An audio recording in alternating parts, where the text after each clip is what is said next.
Assalamu alaikum and good morning, ladies and gentlemen, distinguished guests, faculty members, postgraduate scholars, and students. Welcome to today's insightful session on ChatGPT and other AI tools in higher education. I am Dr. Junaid Ahmadi, or Dr. J. Very delighted to be your MC for this event. In today's rapidly evolving technological landscape, artificial intelligence has emerged as a powerful tool that is reshaping various sectors, including higher education. We are privileged to have gathered here to explore the role of AI tools, particularly ChatGPT, in enhancing the learning experience and transforming the way we educate. Ladies and gentlemen, we are now streaming live from MMU Facebook and YouTube. This half-day event is open to students and staff of Multimedia University.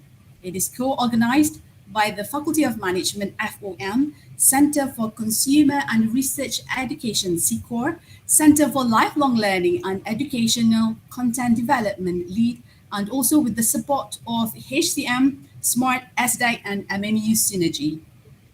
Today's program will delve into the fascinating world of AI and its applications in higher education. We have a distinguished expert who will share his knowledge and insights, shedding light on the potential and challenges of using AI tools. Allow me to brief our distinguished speaker, Prof. Karim. Dr. Abdul Karim Alias is a former professor of food at the School of Industrial Technology, University Science Malaysia, USM. He taught at USM for over 28 years since 1994. In addition, he held several administrative positions, including Deputy Dean and Director of the Center for Development of Academic Excellence, CDAE, Senate member for many years, and Senate representative of the university's Board of Governors. Currently, he is serving as a distinguished fellow at UNITEN. In 2008, he received the Ministry of Higher Education of Malaysia's prestigious National Academic Award for Teaching. He has received Malaysia's Rising Star 2015 Award for highest research citation in agricultural sciences, food science, and technology. He also received the Malaysia Research Star Award for 4 consecutive years since 2016 and become the world's most influential scientific minds by Clarivate Analytics. On a national level, he is a master trainer for ACAPT and a writer to the Malaysia Education Blueprint 2015 to 2025 Higher Education. As the co-chairman of the National Technical Committee, he led the development of Malaysia's MOOC. Dr. Karim is an ardent supporter of utilizing the internet as an alternative learning and teaching medium. He has created and maintained a variety of teaching-related portals, websites, online courses, and blogs. As of January 2023, his 458 instructional videos on YouTube has received over 1.3 million views from over 190 countries all over the world, with an estimated 69,000 hours viewed, over 8,000 subscribers. At IUCEL 2022 last year, he was awarded 2 prestigious national awards, the Higher Education E-Learning Master Award and the Best Trendsetter Award. Without further ado, it is with my great pleasure to invite Prof. Karim to deliver his talk on Module 1. Please welcome. Thank you. Thank you very much, Dr. J, Dr. Junaina, for your kind introduction. I just want to say that I'm by no means an expert on AI or on ChatGPT. I'm just a user, ordinary user, but of course, I've been using ChatGPT almost on daily basis, except in the last 2 weeks when I was traveling. But I was telling Dr. J just now, even when I was traveling, I couldn't help it, but still talking about ChatGPT because our travel mates are interested to learn about ChatGPT, so I have to explain to them even when we were traveling on the bus. So yeah, ChatGPT is um, a buzzword now for many people in education or in other sectors as well. So we don't want to be left behind, because if we don't leverage the power of technology, I think we will be left behind. And there are a lot of things in our life now, including our work, where we can really leverage the power of technology to facilitate our work, to make our work more efficient. That's perhaps the bottom line. So thank you very much to MMU for this invitation. It's really great pleasure to join all of you, fellow academics, to learn more. So let's learn together. I'm taking position as a co-learner today, not teaching, because I want to learn also. I believe many of the participants here, looking at the survey just now, are already using ChatGPT. So it's nothing new for most of the participants here. And I believe many of you also have learned some of the so-called tricks of the trade. So let's share together. Okay, now let me share the screen. Um,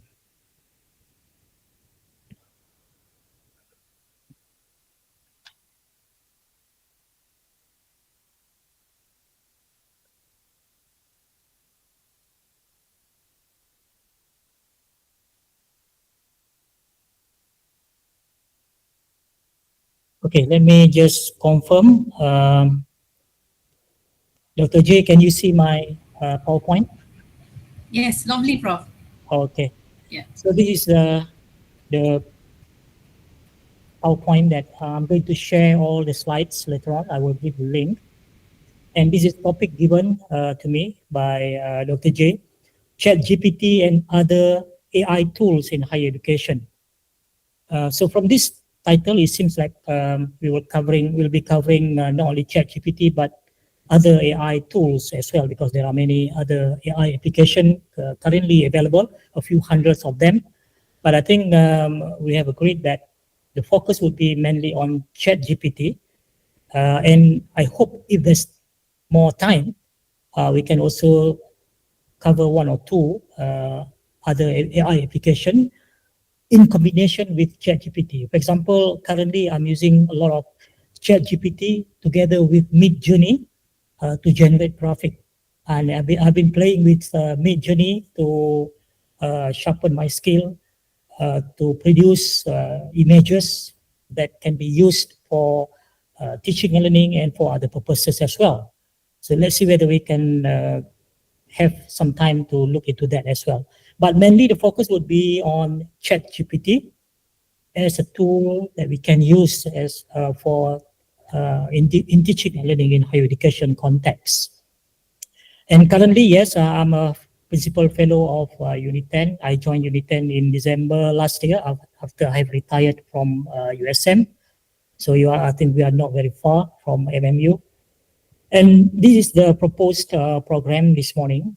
Now we are already 9:15. So I will start by giving an overview or introduction on AI in general and in the context of online teaching and learning, because I think post-pandemic now, online would be part and parcel of how we deliver teaching and learning. Can be part of the blended learning or hybrid learning. So I think moving forward, online learning, online teaching, online education is no longer an option. I think everyone now has to learn, acquire, and master the skill of online learning and online teaching. And now with AI, with the introduction of AI tools, ChatGPT, and a few hundred more AI applications now, it actually gives us more power. That's how I see it. Rather than looking at AI application or AI tools like ChatGPT as a threat, I would rather look at all these AI tools as a boon, as an advantage for all of us, whether the teachers, the lecturers, or the students, and the administrators as well to help us deliver even better learning experience for our students. And for students who are listening now, rather than looking at ChatGPT and other AI tools to kind of um, make your life easier in terms of doing the assessment, doing the assignment, and so on. Of course, it can make your life easier. But I would see as a student, if I was a student now, I would look at ChatGPT and other AI tools as as a tool that can help me to learn even better. So that's how we should look at it from more positive perspective.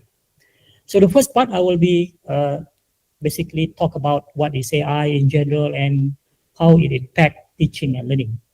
Then we will take a break at 10:30. I think between 10:15 to 10:30, 15 minutes or 20 minutes, we can have Q&A.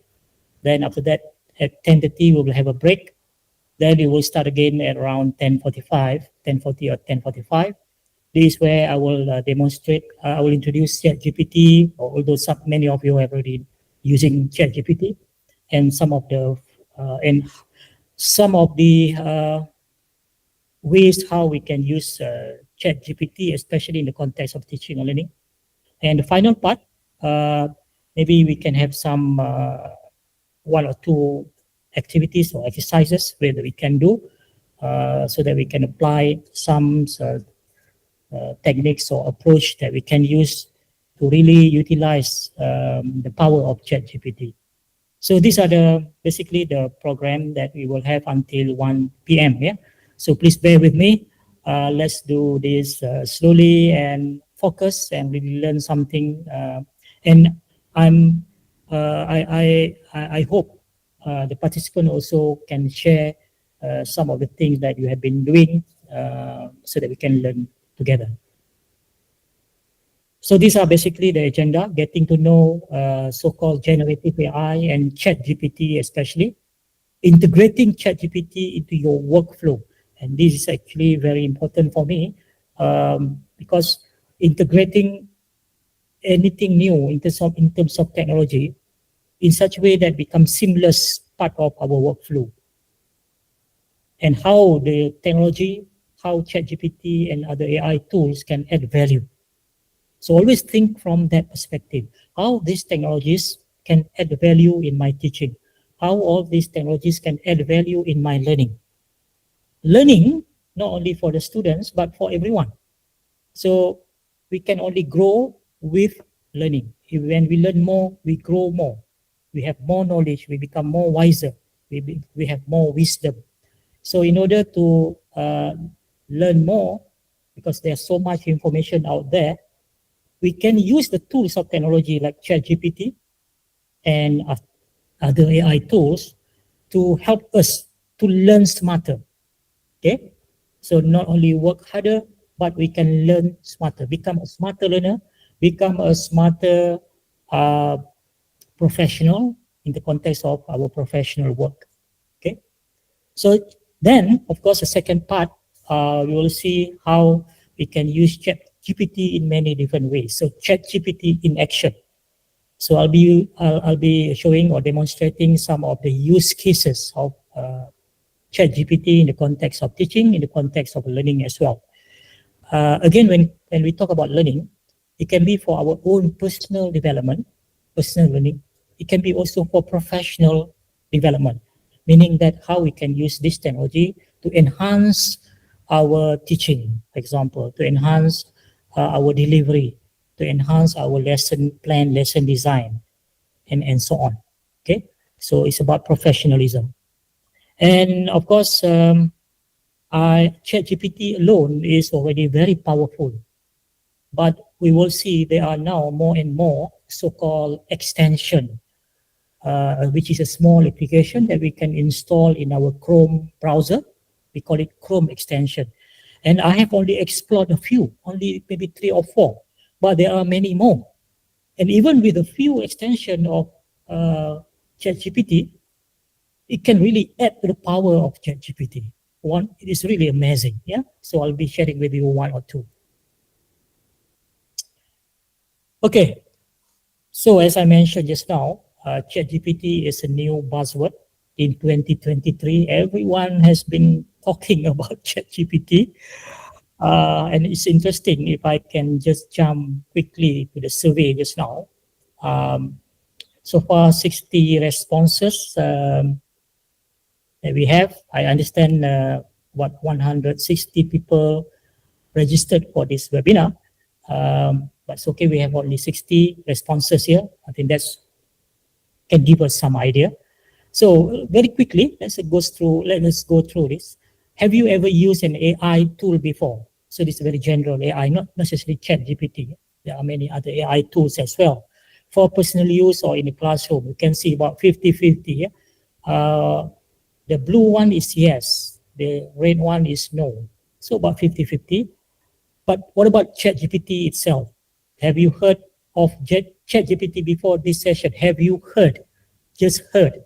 Okay. So you can see a majority have heard, at least know about the existence of ChatGPT. A small percentage say no. It's okay. Okay. Have you ever used ChatGPT or any other AI language model like it before? Again, about 50-50. And this is interesting because have you ever used ChatGPT at least once? Yeah. If you have used ChatGPT or a similar tool before, what context did you use it? As I mentioned earlier, we can use this tool of technology such as ChatGPT for our own personal use or for professional use. So we can see the red color for professional use is about 35%, and for personal use, about 65%. Do you currently use any form of AI in your teaching and learning? 68% say no. I think this should this has to change, because I think if we don't use these tools of technology, it's not a matter of we are being left behind, but I think we are not utilizing the power of technology that is available to us, which can make things easier for us, facilitate our work, and even make our workflow more efficient. The bottom line is increased productivity. We can now save time on all those repetitive routine work. For example, spend 5 minutes to craft good email to reply to someone, but now we can delegate that work to ChatGPT.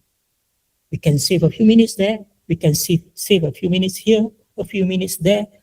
Collectively, in one day, we can save 1 or 2 hours doing all this repetitive routine work. And now we can use that for other things, more productive things like, supervising students, doing research, writing papers, publication, and so on. So if we don't use AI or any other technological tools in our teaching and learning, then I think it will be such a waste. That's how I see it. Yeah. But of course, you can see 32% is now using, which is good. All right. So I think that's some of the important thing that I want to highlight. So thank you for those who are responding here. Yeah. And I hope I can meet the expectation of what you hope to learn from this session this morning. Because I appreciate your attendance today, your precious time that you can use for something else. So I hope you can really learn something, if not much, a little bit this morning. Okay, so we've been talking about ChatGPT, but the bottom line is, in a nutshell, what all this ChatGPT and technology can do for us, or for education in general, for teaching and learning in general. It's basically about democratizing access to AI.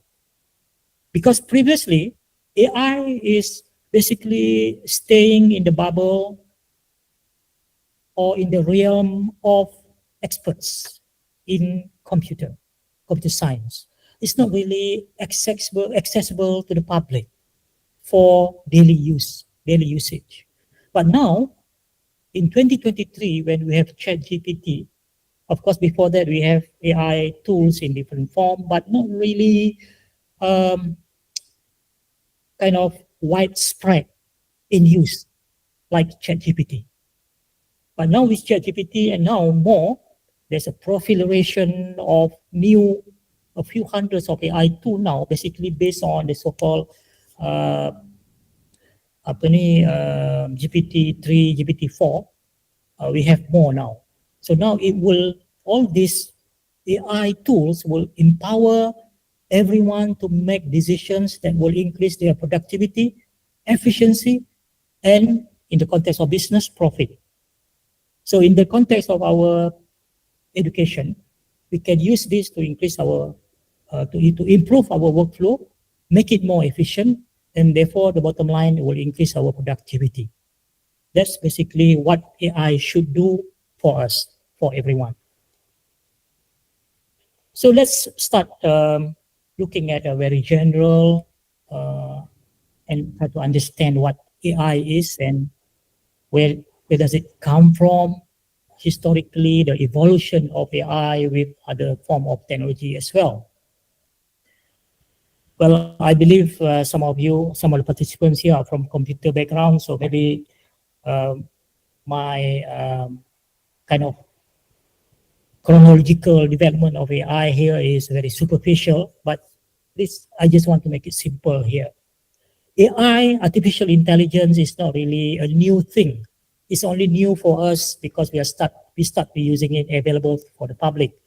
But actually, the development of AI, the birth of AI is actually around 1955. Yeah, this is where in the newspaper here, uh, they wrote the headline, "Brainy Computer, built by its makers as the smartest electronic brain ever built." There was in 1955 or early 50s. The giant computer called the NOC stand for Naval Ordnance Research Calculator. The NOC was designed for high-speed calculation, um, heretofore impossible because of the time involved. For instance, it can perform 50,000 arithmetic operations in a second or a billion in less than 24 hours. So it was really a kind of a groundbreaking at that time with the introduction of this so-called giant computer or giant calculator. And at that time, John McCarthy, which was a person recognized as what what the the person who bring AI to the world. Yeah?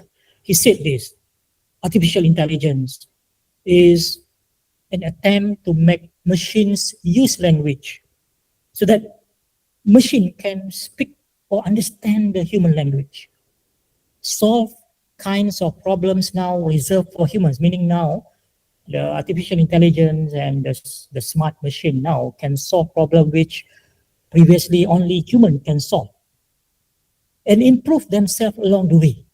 The more problem they solve, the more they learn, the more they improve, and the more they will be able to solve complex problems that previously only human can solve. So that's what we call it, artificial intelligence. And the evolution, the development and the progress in artificial intelligence take over, many decades since then, since the 1955. And that is where, this happened. The chess world champion, the world champion of chess, Garry Kasparov, play against the machine. Yeah, then he lost. Then in the Jeopardy game here, where the machine, yeah, the IBM, what do you call this? Forgot the name, Watson, yeah, IBM Watson beat the human in the Jeopardy game. Then we have artificial intelligence in the form of Google Map, which can be used in the self-driving car, and so on. And now we have, can anyone recognize here, the picture here? We have ChatGPT. So there's a kind of a chronological evolution of AI since since the mid 50s until now. And the way I see it moving forward, probably in the next 3 years, or maybe even shorter, we will see amazing things that AI can do. So now we have GPT-4, and I understand yet GPT-5, which is the kind of the brain behind artificial intelligence, is being developed now. And who knows? We cannot imagine now what else AI can do in the future and how it will transform every sectors, including education. We cannot imagine. Some people say that there will come a point where even university is not relevant anymore, even teachers is not relevant anymore. I don't think so, but this is something that we need to think together. Yeah. So in the early days, artificial intelligence start with a very basic kind of thing that they can do, starting with computer vision. I remember when I was doing my first degree, it was around 1982 when I started my degree, and in the hostel we have also students doing computer science and so on. My friends, I remember they were talking about computer vision at that time, and it doesn't make sense to me at that time. Yeah, but there was kind of some form of basic artificial intelligence there. Then speech recognition. Now we have Siri, for example. We have what is the Amazon one? I forgot. Yeah. So artificial intelligence now can kind of recognize voices and then understand the instruction. And now, of course, natural language processing. That's what the ChatGPT engine, GPT-3 and so on, GPT-4 is based on.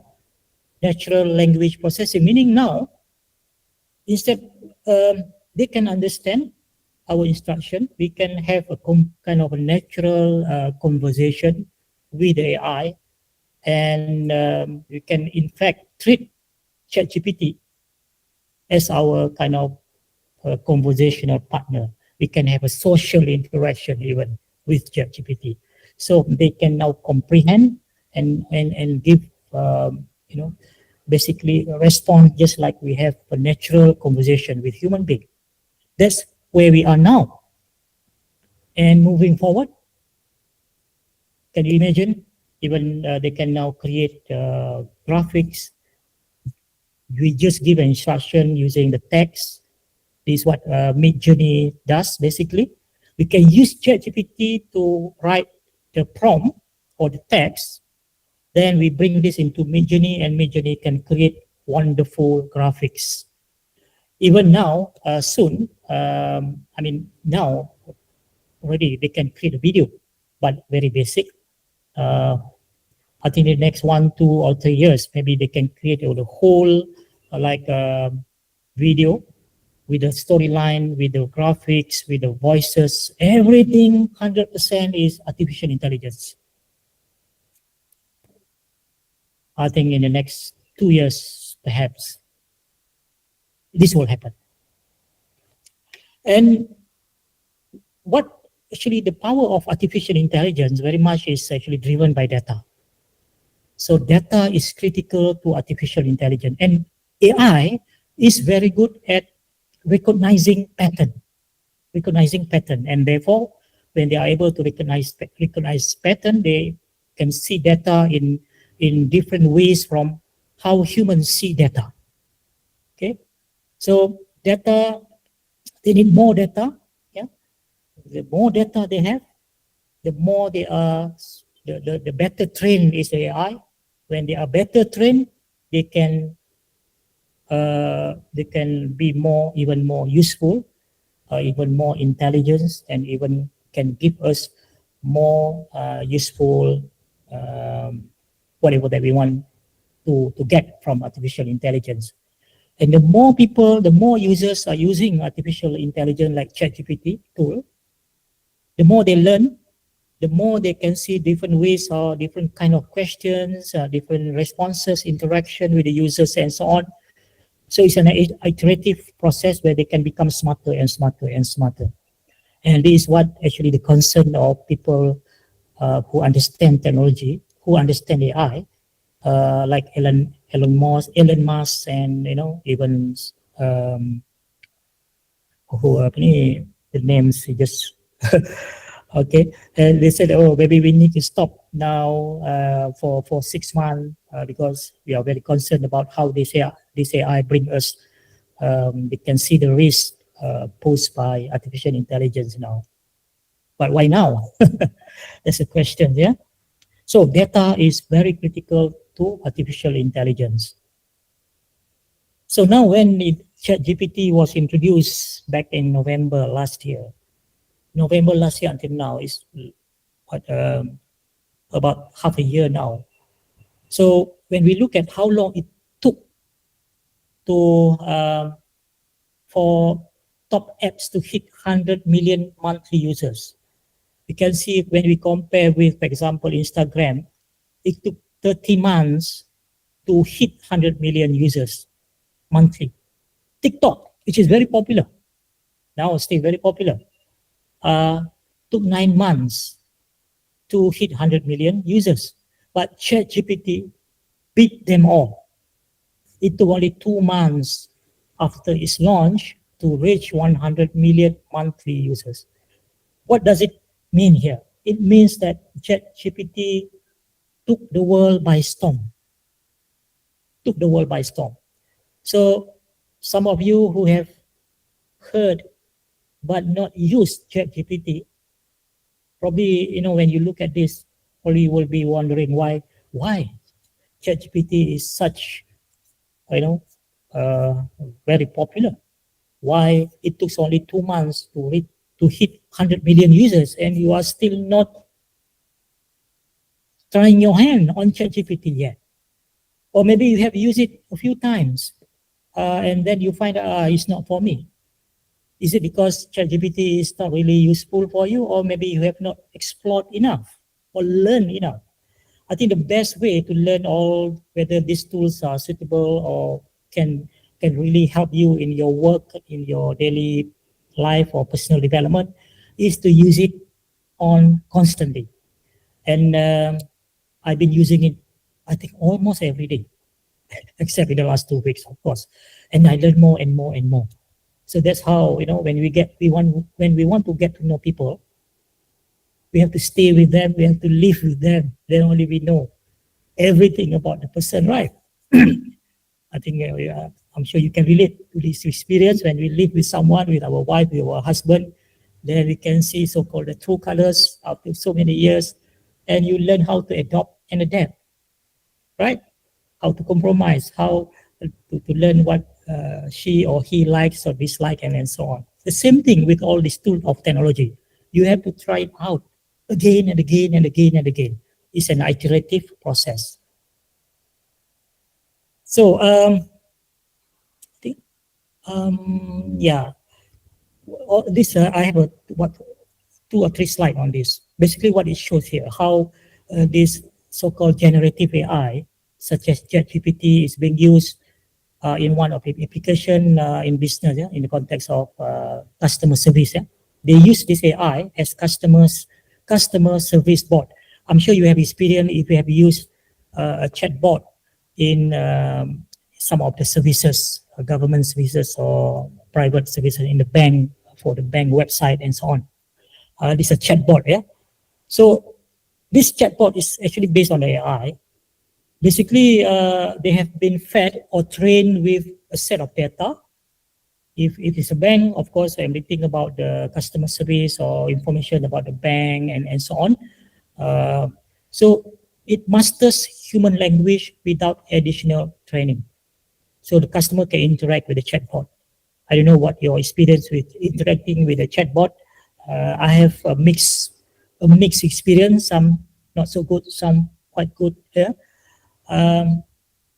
But beyond that, the next level of AI, it has a fundamental built-in knowledge of the world.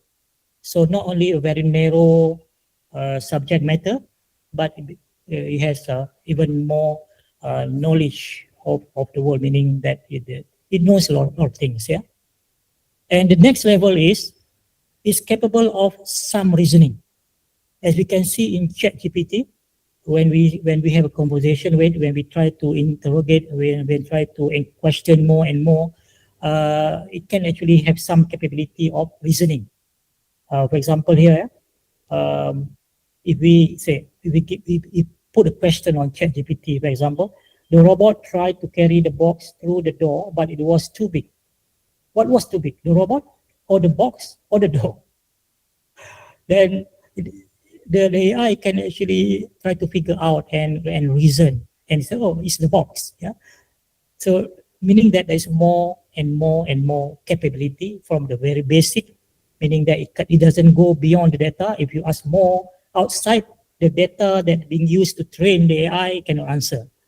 Then it has more knowledge now, and then there's an ability to reason. It can kind of think more. Yeah. Then to the level where there's a lot of critics on AI that it doesn't have empathy, it doesn't have, kind of the human part that the machine cannot have. But now, I think developers of AI are now looking into that. How can the AI or the machine have more empathy? At least it pretends to have empathy. So, for example, here, if you tell ChatGPT, for example, now, hey, I'm getting married tomorrow. What do you think about that? Then you say, oh, congratulations. Not only congratulations, but it says something more. That's wonderful news. Wishing you the best on your special day. Even sometimes humans cannot do this because, not that because they cannot do it, but they are just too lazy. Yeah. If you put in the WhatsApp group, hey, I'm getting married tomorrow, or then you will have, responses from members of the group. Congratulations, Tanya, happy for you. They don't have time to say more. Okay. All right. So that's basically, how the AI is evolving now.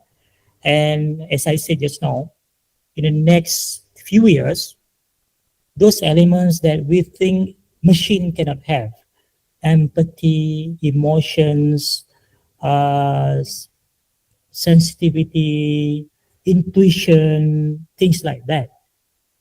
Who knows? One day will be amazed that this AI can show all those quality. But I doubt it can really match 100%, of course, yeah.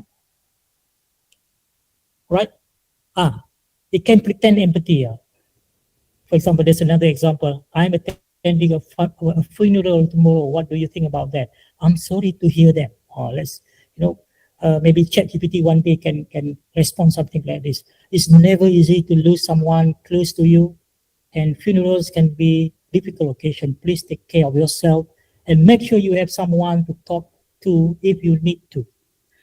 Do you think our friend can give some, this kind of response? Maybe one or two, but the rest I say condolence and standard kind of phrase, maybe copy and paste. All right. Okay. So now, when we look at development and progress of AI, um, this captured very well by McKinsey. I take this diagram. I forgot to put the credit here. It is from McKinsey consultant, yeah, report. 8 learning technologies that are enabling change. So we can see here, group work, virtual collaboration, and knowledge sharing, which can help in, we can use the technology to progress, to monitor student progress. So this is for personalized and adaptive learning. Connectivity and community building, tools to engage with one another, instructors, course materials, augmented reality, AR, and virtual reality. Not only all this augmented reality, virtual reality now put together, we can call it mixed reality, extended reality, ER, machine learning powered teaching assistant, we can actually use AI tools, including ChatGPT, as our teaching assistant. And students can use it as a learning assistant. That's how we should look at all this technology. Apps or chatbots to answer questions and create tests. Teachers, lecturers can use ChatGPT to help them design test questions, exam questions.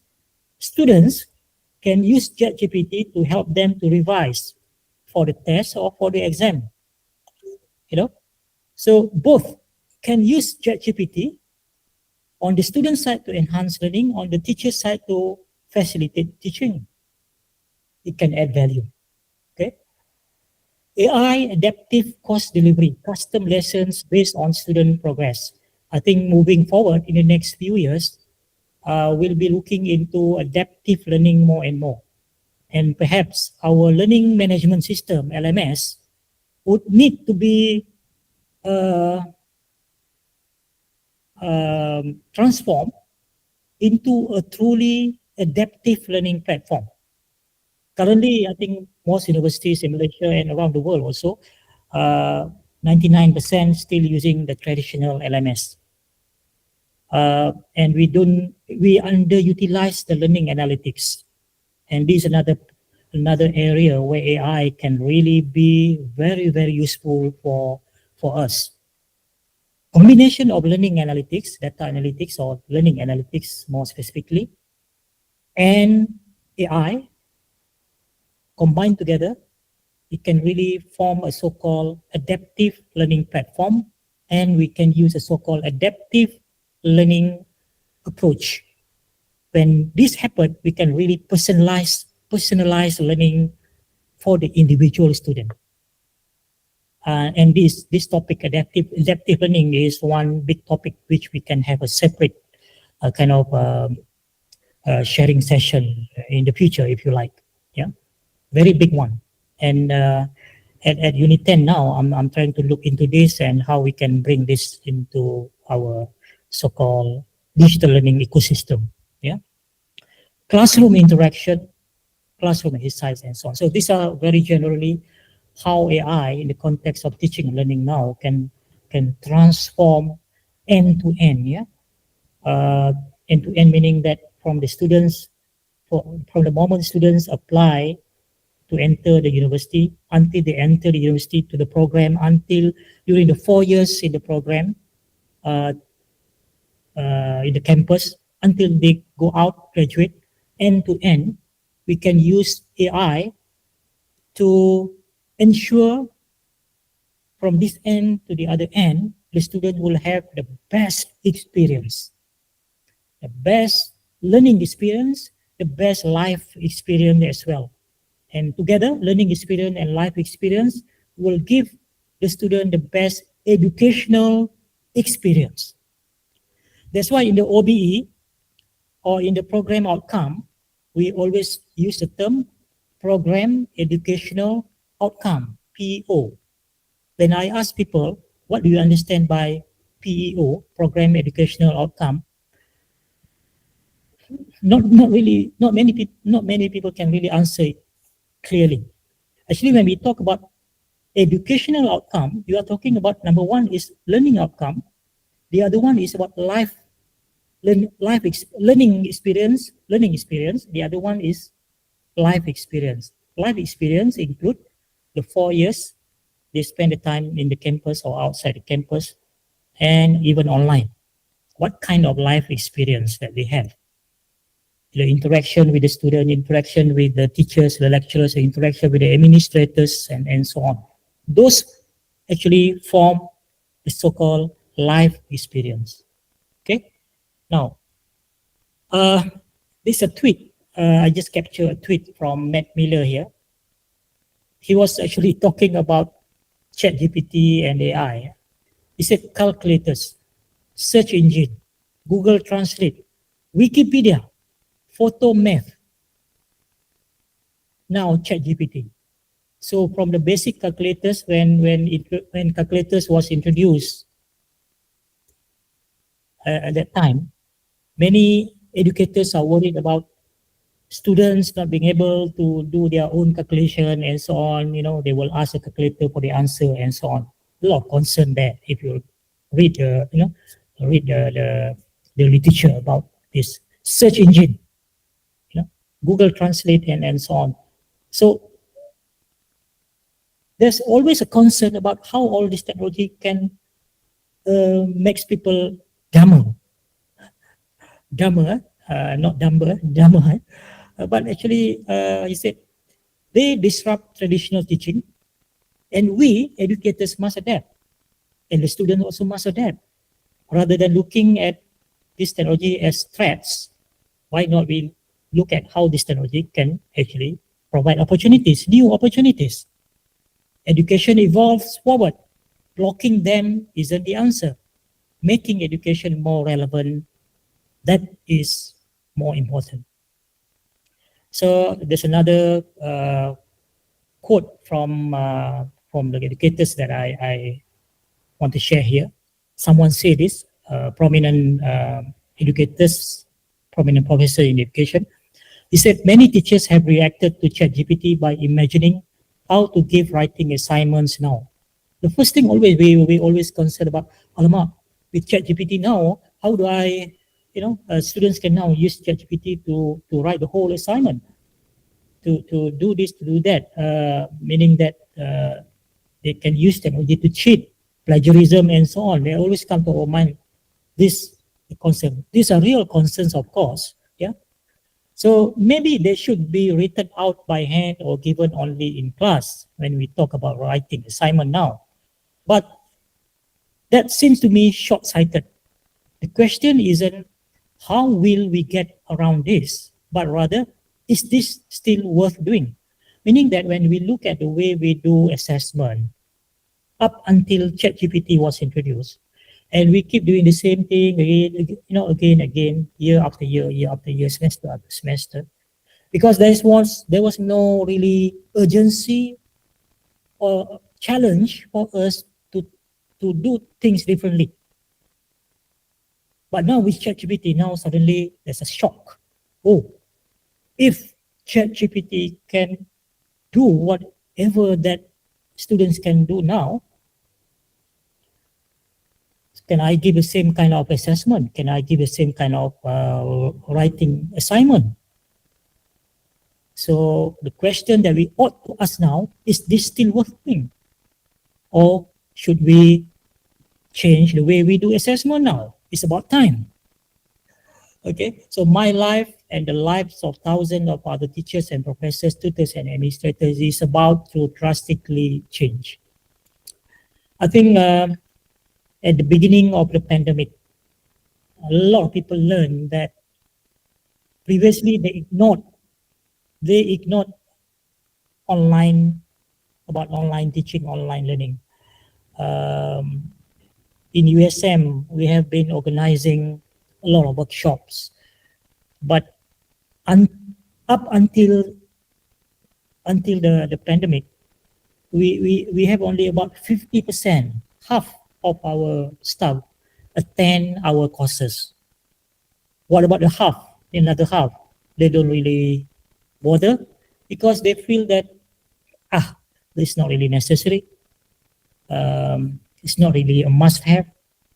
Good to have, but not must-have. So they don't have experience at all on doing online. Of course, they go into the LMS, upload their PowerPoint, upload the notes, and that's all. That's the very basic thing that they do with the LMS, nothing more. But when the pandemic came, then they realized, oh, now I know why we should learn something about online. So drastically changed during the pandemic. Then after that, now we have ChatGPT, another wave, another tsunami came that we have to now really change the way we do things. And again, this is from McKinsey, again, very good information that I want to share with all of you. Just to give you now, we are still doing talking about looking at the overview of the things and the perspective, because we need to understand the bigger implication and impact of ChatGPT and AI. Okay, understand this, how AI can really change teaching and learning. All this while, when we look at the way we do things in the traditional way, teachers work about 50 hours a week, spending less than half of the time in direct interaction with students. We get too busy preparing our lectures, um, and we have to do research, we have to do supervision, we have to do uh, community and so on. Sometimes we have very little time to interact with our students, to engage our students in deep discussion and so on. So when we look at the activity composition of teaching working hours here, yeah, on average 50 hours a week, only 49% of time is in direct interaction with students. I don't know whether you would agree or not. You have to reflect on uh, your own way, whether is this true or not. Yeah? But this is based on the survey done by McKinsey. So now with AI, as I mentioned earlier, can now we have more time, meaningful time to have meaningful interaction with our students. Because this can, the more interaction with students would contribute more to giving them the best learning experience, the best life experience as well, and overall the best educational experience. So educators can benefit greatly from the use of technology, such as AI, to automate tasks like preparation, administration, evaluation, and feedback, leading to significant time and stress savings. I think uh, now lot of educators now have been using ChatGPT to help them to design a lesson plan. Yeah, one of the common users of ChatGPT. So lesson plan can take a lot of our time, can be time consuming. Collectively, in one semester, many hours that we spend to just design our lesson plan. If we are really dedicated uh, educator, we will spend a lot of time designing 1 hour lesson. But now with ChatGPT, it can really help us to, design our lesson plan easily, give us ideas. If we are stuck with ideas, it can help us to give ideas. What kind of activities I can do? Help me to design the lesson plan using, let's say, Ghanaian 9 events of instruction, which is one of the exercises we can do later. And we will give you boom, within seconds, which will take us hours to uh, to do it, to crack our head. So we can save a lot of time there already. Okay? So that time can be used for something more productive in our work. Technology can help teachers reallocate 20 to 30% of their time toward activities that support student learning. Now, if we can have more time now, uh, assign those repetitive work that can be automated to AI tools and ChatGPT, for example. Now we can use that time now to support student learning, to have more discussion with them, to have more interaction with them, to you know uh, to guide them, and so on. So you can go through these slides before after the session. When you download these ones to see more details. And okay, these are some of the information about what are the barriers to provide more personalized learning. Yeah, different countries here, the survey. So you can see here, the biggest one is not enough time or flexible time. So it's the time factor now. So with AI, now we can address that time factor or time issue now, so that we can have more time, improve our workflow and so on. UNESCO supports the definition and development of AI competencies for teachers. How AI can be used to help improve the competencies of our teachers, our lecturers, and so on. Guided by the concept of digital humanism in the AI era, you can download this. You can download the document. Yeah, you can Google. The key areas of an AI competency framework for teaching include humanistic values, AI literacy, AI and pedagogy, and using and creating AI tool to facilitate learning. And okay, before we have Q&A and take a break, maybe I want to mention about one of the main concern about ChatGPT and the other AI tools. Some people say that ChatGPT would dumbing thinking. Yeah, dumbing thinking, meaning that would make people lazy to think, because part of the thinking, part of the cognitive kind of part of our brain now can be delegated to ChatGPT or other AI tools as well. Uh, well, this is something very can become very good debate, very good discussion. How people look at AI and ChatGPT, but I think don't simply criticize. If you have not used all this AI and ChatGPT enough, if you have not tried your hand on ChatGPT and other AI tool, and you just kind of listen from other, you just hear from other people, and you thought, oh, maybe this is a threat for us. Use it enough, explore, then only we can make a judgment whether ChatGPT and other AI tools are really a threat. Especially in our teaching and learning, a lot of people are worried about assessment. How do we now change the way we do assessment? Yeah. So this slide is from this one. Yeah. That textbooks website. I think it's a very good one from Matt Miller. Remember just now I shared a tweet from Matt Miller as well. If you are on Twitter, we can follow him. So he said this: it's time to rethink plagiarism and cheating. Maybe we need to redefine what plagiarism is. Maybe we need to redefine what constitutes teaching. Yeah. So, student created on this end, and bot is the AI thing. AI created. So, student plugged prompt into AI, copied response, and submitted it to teacher. Do we consider that as cheating, plagiarism, things like that? Yeah.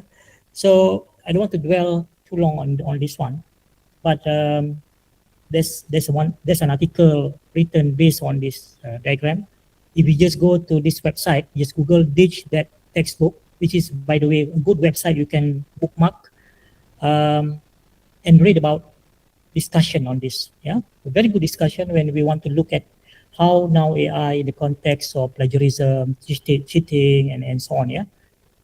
Which of these would you consider cheating? Which of this is relevant to our students' future? Which of these would you use in your work as an adult? A lot of things we can discuss and we can elaborate on this slide as well, but we don't have much time on this. But just enough to say here, while there are a lot of concerns about AI and ChatGPT in the context of teaching and learning, there are even more opportunities there. Yeah, there are even more opportunities and a positive aspect. Just like vaccination. People say that, okay, we have to weigh between the risks and the benefits. And our health ministry, KKM, said they believe that there are more benefits than the risk. Some people say, no, I won't take the vaccine because I believe there are more risks than benefits. The same thing here in the context of AI and ChatGPT and other technological tools in the context of teaching and learning. Do you believe there are more risks or there are more benefits? Personally, I think there are more benefits. We can address the issue of plagiarism and so on. We can come up with something different and something new when it comes to assessment. For the time being, we are not really sure how to do it, but we have to put our head together and think, okay, now how do we change the way we do assessment? It's not impossible. Yeah, we just need to change. We just need to adapt, make ourselves ready to adapt to a new way of doing things now in the world of AI, in the VUCA world now, where AI would be would become part and parcel of everything. It will be integrated as part of the so-called DNA of our learning ecosystem. Yeah, and to end this part, well, I have a few more. Maybe, yeah, I will extend this up to 10:15, then we can have Q&A. Is that okay, Dr. J? Yes, Prof. Lovely. Boleh, boleh. Okay, yeah. I thought you're not there. Okay, this is a very good quote from Sugata Mitra. Yeah? By the way, if you don't know Sugata Mitra is a very prominent educationist. Yeah, you can find him on YouTube. Yeah, just Google his name. And he said this very powerful words. It took nature 100 million years to make the ape stand up and become Homo sapiens. Well, if you believe that theory of evolution, yeah, of course. But it took us only 10,000 hours, 10,000 years, I guess, to make knowing obsolete. From 100 million years and only 10,000 years to make knowing obsolete. Just knowing, just know, not enough. You have to go beyond knowing. So in the Bloom taxonomy, right, the C1, C2, you have to go beyond that. With ChatGPT now, with Google and ChatGPT, and now we have Bard, we have what? All this similar to ChatGPT. Yeah? Sugata Mitra said, you don't actually need to know anything now. You can find out at the point when you need to know it. You go to Google, or now we have ChatGPT, or you go to Wikipedia. In fact, some people say ChatGPT is Google plus Wikipedia on steroids. ChatGPT, if you want to describe ChatGPT in simple way, ChatGPT is Google plus Wikipedia and plus steroid. Okay, so we don't really need to know anything, according to Sugata Mitra. It's the teacher's job now to point young minds towards the right kind of questions. A teacher doesn't need to give any answers because answers are everywhere.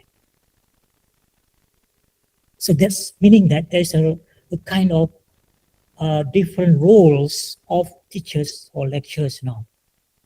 If we now go to the classroom, bring our PowerPoint, show our PowerPoint, and read from our point, and explain a little bit here and there,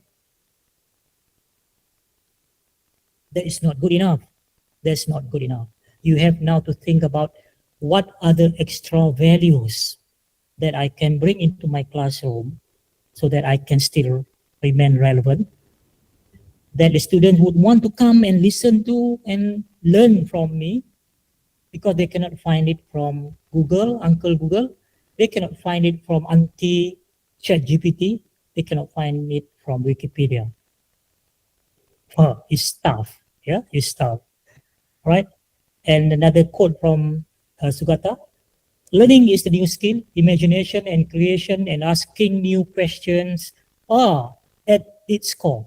I think this quote is very relevant because with ChatGPT, is the skill of asking questions. It's a skill of writing the prompt, so-called the prompt, the instructions. That is actually become even more critical if we want to get the most from ChatGPT. If you want to unleash the power of ChatGPT, you have to now become better in asking questions, in writing your question, in writing your prompt. Okay, so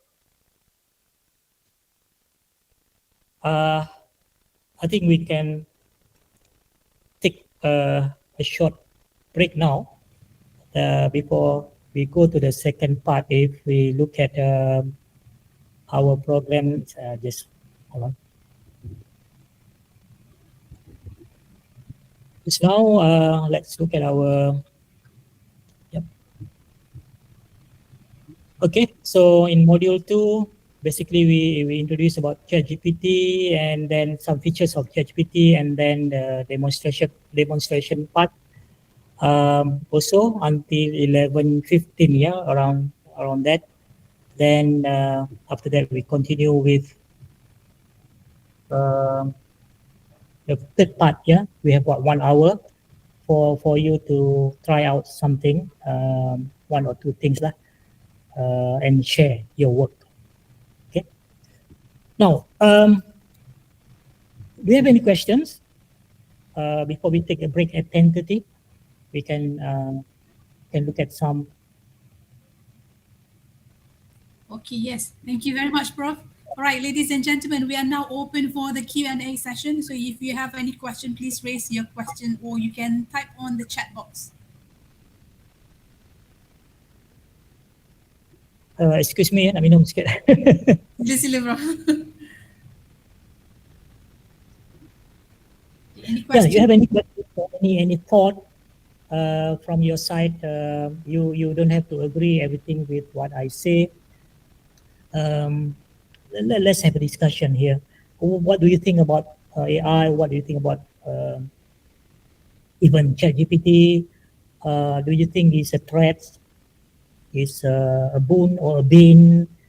Anything? Yeah. Feel free to share your thought or even ask questions. What was your experience so far for those who have been using ChatGPT now, especially those using it almost on daily basis like me? What do you think? Life without ChatGPT before and life with ChatGPT now. Anyone like to share that? Okay, Prof, there's one. Hello. Yeah, hello. Sorry, Dr. J. Okay, Hi, go Prof. on. I'm Azrina. Yeah, I'm Azrina, and I'm currently a lecturer. Okay, this is my experience with ChatGPT. I think this happened to me a couple of semesters ago when ChatGPT first came into the picture. And I teach distance education adult learners, and these learners are working, right? They are working, so I give them assignments and projects. And during submission, I noticed that their work was totally flawless, right? Was totally flawless, but because when you type in ChatGPT, there's a certain limit, right? So I could detect, number one, I could detect that it's not their work, right? I could detect that it's not their work. At that time, I didn't know about ChatGPT yet. I know that it's not their work. And this did not happen with one student, it happened, 2 or 3 students. And I was like, okay, what in the world is happening? So, and I couldn't detect it online. So it can't be, they didn't plagiarize it, but I know it's not their work. So what happened was, I left it at that. I graded it as it is. And then I found out about ChatGPT. So this semester, when I teach a different subject, but also DE students, distance education students, what I did was something different. I gave the assignment as such. It was more application based, where information and content heavily relied on their experiences and their interaction with their organizations instead. So it's something that is very close to heart, something that they may be able to look for, backup or information, bits and pieces on ChatGPT.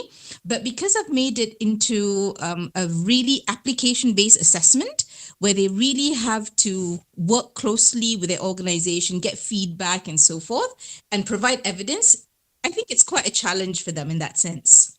So I played it, I played around with it.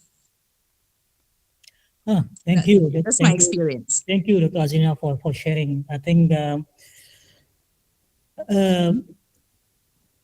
you have adapted to ChatGPT very well. I think that's how we should do it.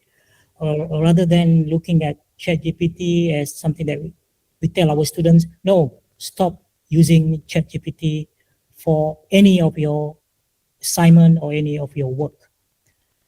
Perhaps personally, if you ask me personally, I think that's not the way to do it.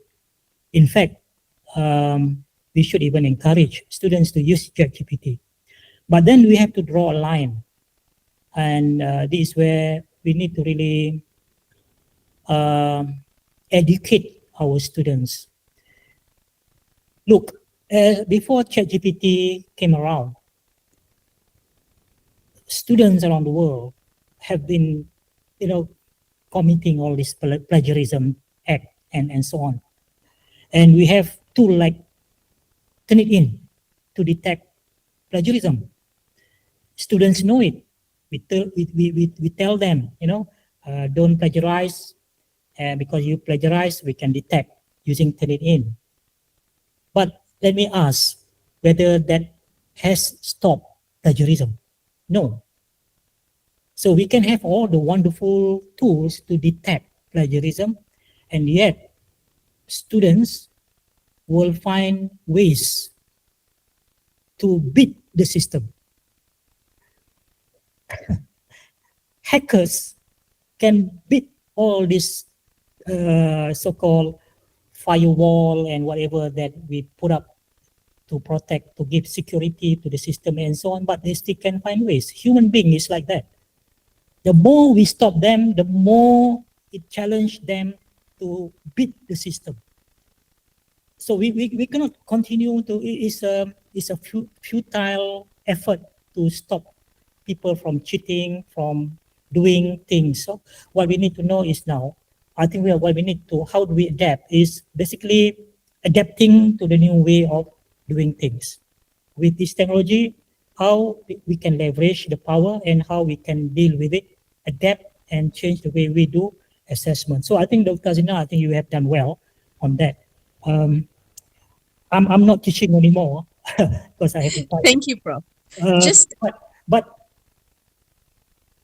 when I look at how we adapt to teaching now, I think it's very challenging now. For all of you now teaching in the university now, it's very challenging, and we don't have really a clear answer now. What is the best model? What is the best way to change? I think we really need to crack our head. One of my suggestions, when we have forum with people from ministry and so on, I think people in the same discipline. Dr. Azina, what course you are teaching? What subject? I'm teaching management, organizational behavior. Wow, that is where ChatGPT now can be used. Yes. By the student as well as by the lot of opportunities there. Correct. Yeah. But it was quite challenging for them, and when I instilled or included the element where they had to, communicate with and they have to provide evidence, communicate with their colleagues, communicate with their superiors. So that's a part that, okay, I can use ChatGPT or whatever tools, but I still have to provide evidence. And in order for me to provide evidence, and in order for me to provide enough content, I should be able to understand what I gather on ChatGPT. So it's the same thing that I do with my diploma students. I teach small business management. Same thing, because I noticed that one day they were talking about ChatGPT, about how they can find a lot of things on ChatGPT and so forth. So one day I decided to go to class. I did not lecture them about the topic that I was going to lecture. Instead, I told them that we're going to flip the classroom. You're going to give me the content first, and I'm going to give you the feedback later. So I said, okay, you can use ChatGPT all you want, You can find out. I gave them a skeletal outline. What topics I want them to cover. So each group would have different topics. And then after that, I said, okay, you can use ChatGPT, but the catch is this: you can't copy and paste. And then, okay, so what are they going to do? They have to present the content. So when they present the content, I gave them only one piece of mahjong paper each and markers. So going back to traditional method. So they don't copy and paste onto Canva, onto slides or whatever not. So I gave them one piece and I said, whatever it is that you have found, you illustrate on that one piece of mahjong paper. So you have to simplify, you have to make it concise in whatever way, and you have to present, which means that in order for them to present, they have to understand. And in order for them to summarize, they have to be able to understand. And in order for them to, so it's all about, you can take it from anywhere. So it's like using ChatGPT as another research tool for them to get content. Yeah. So they extract, summarize, understand, present. So that was what I did with my diploma student. Great.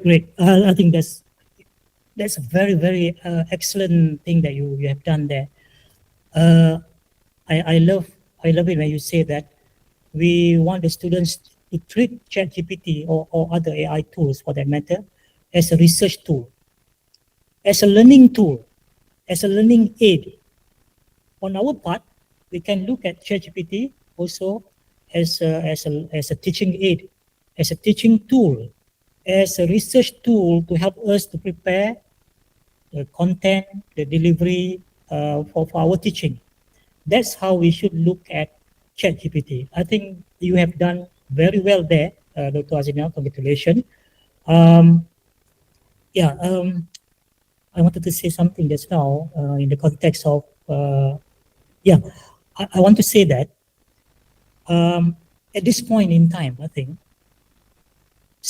a lot of, in the academic world, lecturers and teachers in the school as well, we are still very much in the dark as to how best to adapt ChatGPT and other AI tools in our teaching and learning. How do we integrate them? How do we change the way we do assessment and so on? I think Dr. Azina has given some example. But we need more. I think we need more. So my suggestion is for people in the same discipline, for example, engineering, arts, management, and so on, they collectively sit down together, MMU and other universities in the same discipline. They can have like 3 days kind of conference, not conference, maybe symposium, so that they can put their head together, and because they are in the same discipline, and discuss how do we now change our assessment? How do we now use ChatGPT to enhance learning experience and so on? So because the people are from the same discipline, now they can come up with ideas that can be used by everyone teaching the same discipline. The same thing like in management, for example, teaching about, we use case study a lot, right? So we sit down together and come up with ideas, different case study and so on. And in fact, we can invite people from industry and so on. At the end of it, we have hundreds of case study that we can use in our class, right? I think the same thing we need to do now for ChatGPT.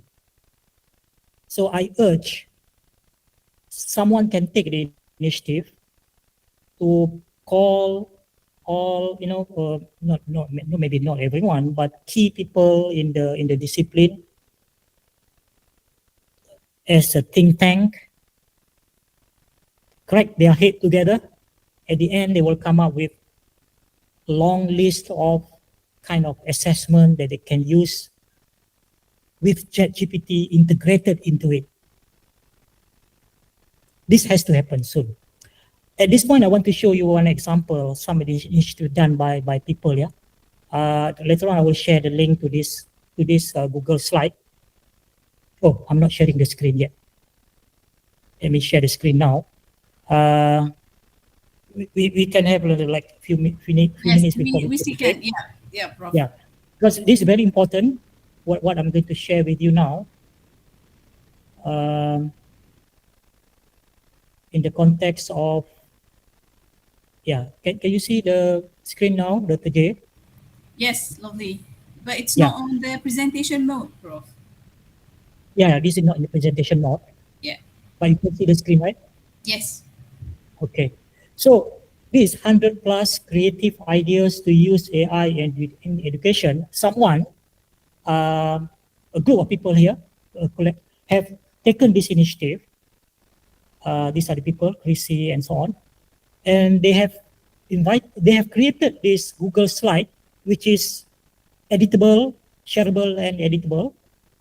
They invite people around the world to contribute at least one idea how they use AI, including ChatGPT and other AI tools, in teaching and learning in the education context. So they give a format, yeah. So everyone here who are listening now, you can also contribute to this one. If you have, like Dr. Azrina just now, you have the way how you do it in your classroom now, integrating ChatGPT as part of it. You can also contribute one slide here.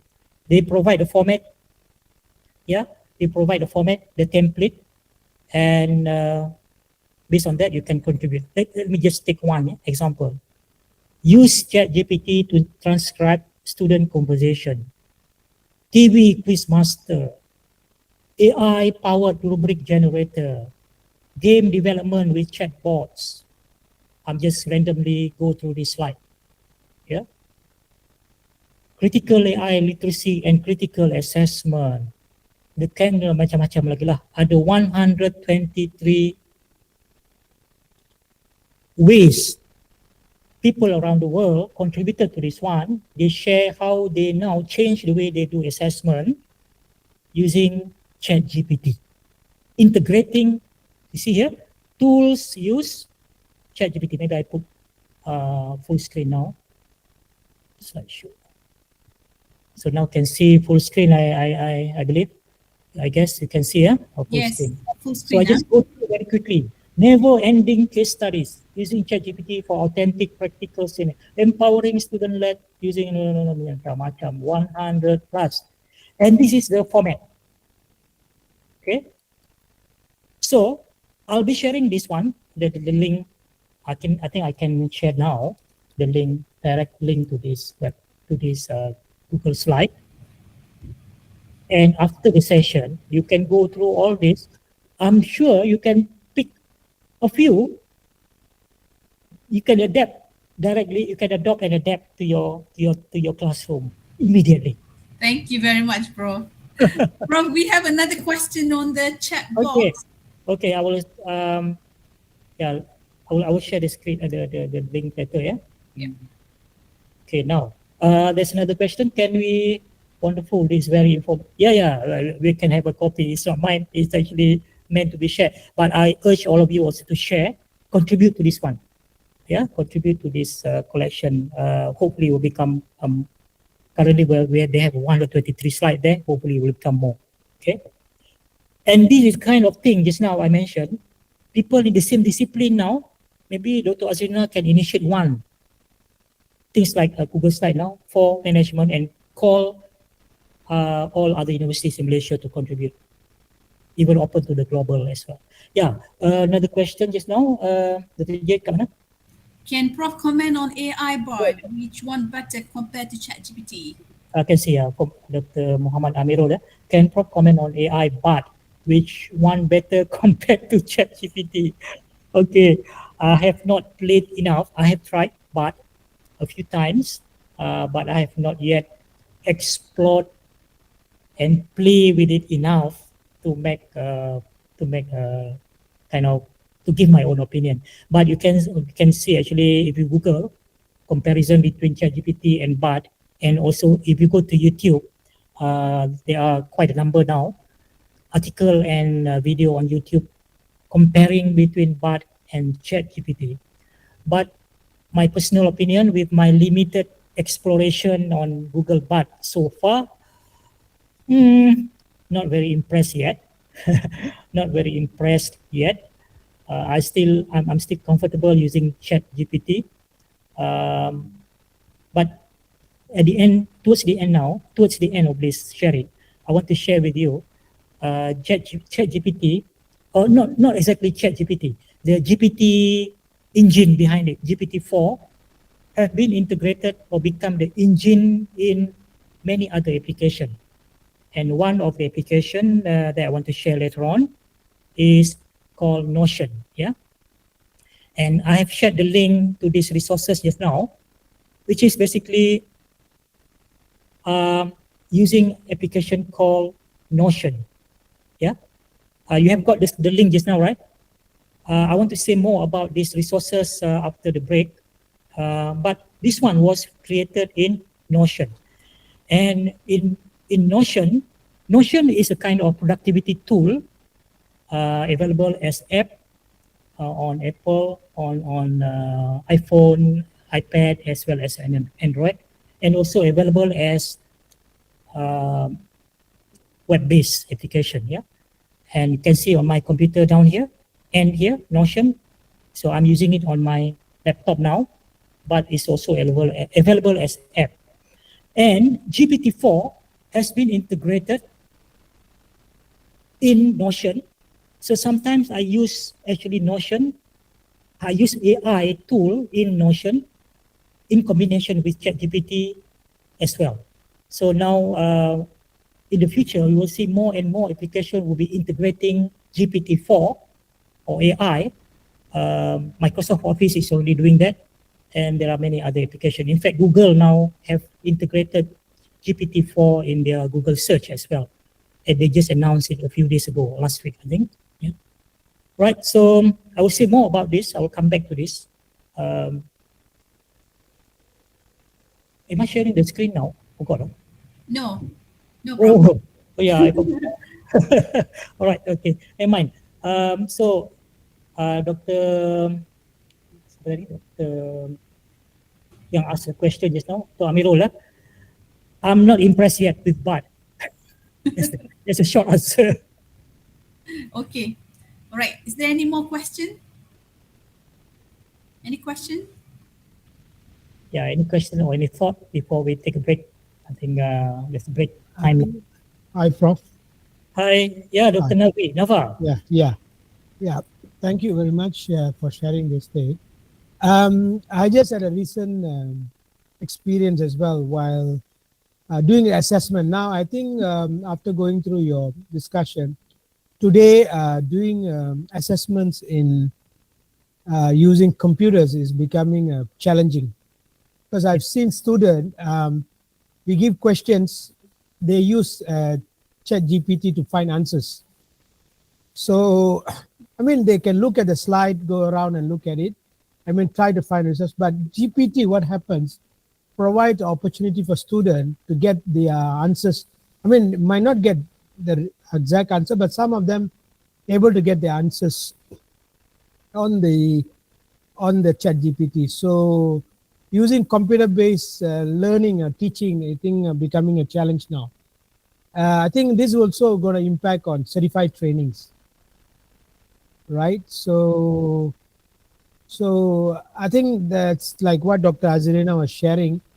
I mean, we could see this. I mean, it's a good tool on the end of when you want to do research, and on plagiarism is going to become a big, because we cannot detect the difference between the work. Now, I've seen there's a lot of TikTok now. There's a lot of concept of how to start up a business idea. Now they actually ChatGPT giving business ideas, and they say, how do I start which business, and what is the business ideas, whether it is their own ideas. So it's going to impact a lot of industry. Even venture capitalists is going to be do not know whether it's their output or whatever, unless there's a formal interaction. And I do agree with you. Today the assessment mode has to change. You know, like Dr. Azirina, I think it's a good suggestion, but I mean, personally, I share the same view with Dr. Azirina. I think the mode of we want to assessment the student and their capability. With the ChatGPT, I think they are going to come out, they're going to able to answer question easily.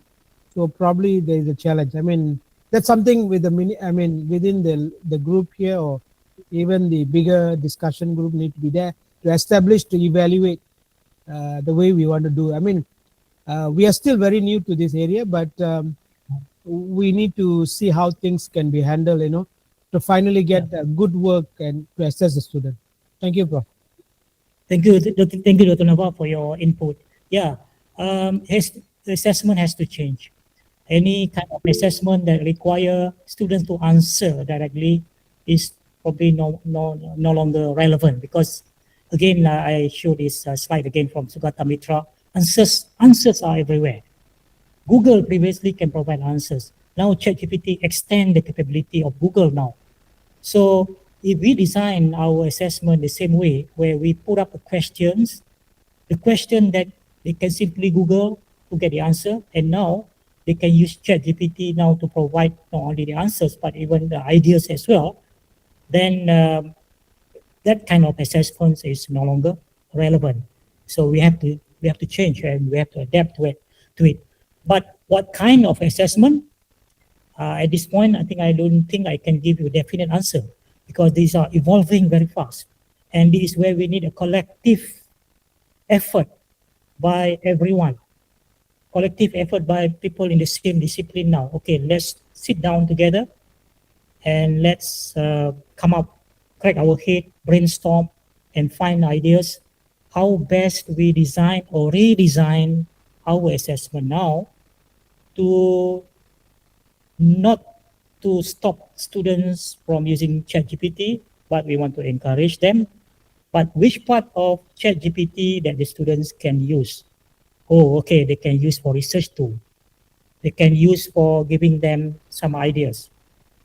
But then the student now still need to use their brain now to use all those information and the research that they have done using ChatGPT to create something that ChatGPT cannot do.